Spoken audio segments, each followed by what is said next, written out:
Sorry. ఎక్కడికి పరిగెట్టుకుని వస్తున్నావు? అది వాటర్ బాటిల్. వాటర్ ఇట్లేదు కదా, అటుంది కదా. అవును కదా, మర్చిపోయినా. నీ బ్రెయిన్లెస్ ఫెలో. బ్రెయిన్లెస్ పీపుల్తో ఉంటే బ్రెయిన్ పోతుంది. ఫస్ట్ ఆర్విన్ పక్కన పడేసి వేరే రూమ్ వెతుకో, బాగుపడతావు. సరేనా? గట్లనే. ఆ హ్యాండ్ ఎలా ఉంది? పర్లేదు, 2 దినాలలో సెట్ అయిపోయిద్ది. సరే, వెళ్ళి వర్క్ చేసుకో.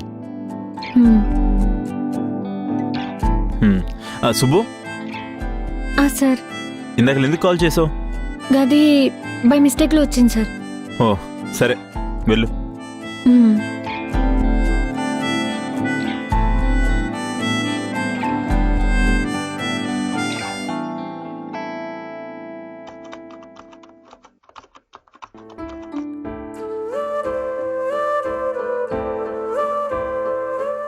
సుబ్బు చెప్పు.